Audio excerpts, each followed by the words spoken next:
We are social beings, and we become social beings in our interactions with others from day one.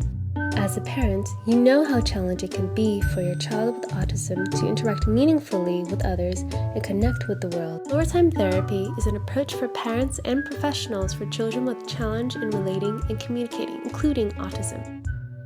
One of the unique aspects of this model is that it looks at the individual uniqueness of each person. Floortime therapy was developed by Dr. Stanley Greenspan.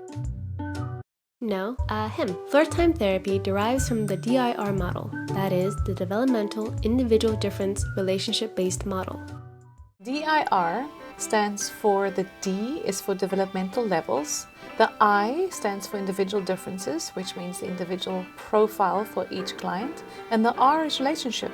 Relationship is the pivotal point for everybody, for you, for me, for them. Oftentimes people kind of talk about DIR, they talk about floor time as if they're the same thing. Floor time is the actual work on the floor. But what are the benefits of floor time? How is it different from the other approaches? How does a parent even decide? Let's break it down.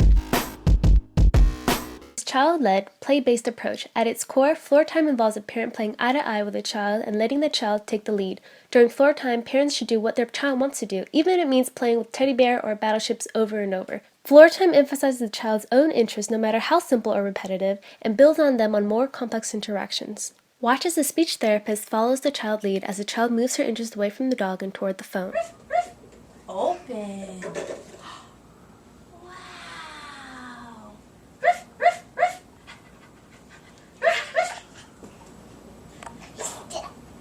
Wow, is it a dog? Ayo. Oh, hello. Who's calling? Open telephone. Greenspan stresses that effective communication with children is increasingly ignored in daily life. Because naturally as adults, we want to make sure that our child knows their colors, they know their shapes, they know their numbers, and they know how to spell their name. We really don't focus a lot on the development of their social skills. People think we're just following the child's lead all the time. Well, if we're just following the child's lead, how are they ever going to learn anything new?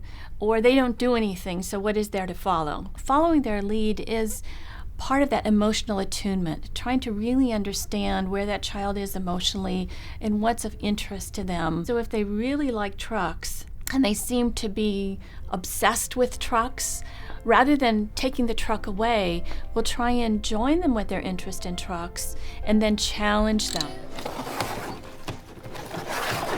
Uh-oh, that's your water cup. What happened? My view of the ABA side was they were going to learn certain skills that might stick or might be gone once the reward was gone. Whereas with the developmental side, it was going to be much more focused on the child, on them, on what they want. You don't teach development. Development is discovery. A child has to discover the world and what they can do and what it means, and we do that through this interactive process to help them. Floortime is a model that fits any age. It's not just based on little kids. It has a solid foundation of research and clinical experience support. And at the heart of Floortime is this interactive process that happens in everything you do. It's about getting that flow of interaction. Remember, Floortime is not about doing a right or wrong thing. It's a process in which you and your child are always learning. Parents, I know you're probably thinking, that's great information, narrator, but where can I look for more information of my own?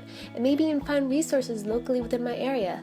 Or maybe I want to do my own research to dispute your video. Well, that's okay too. There are tons of websites, including StanleyGreenspan.com. There's also KidsTherapy.com, a child development service located in the Bay Area. Here's a list of some more links and resources. Of course, this isn't a full list, but it's a start. Remember, knowledge is power, and the more you know, the better you can support and advocate for your growing child to ensure they reach their fullest potential.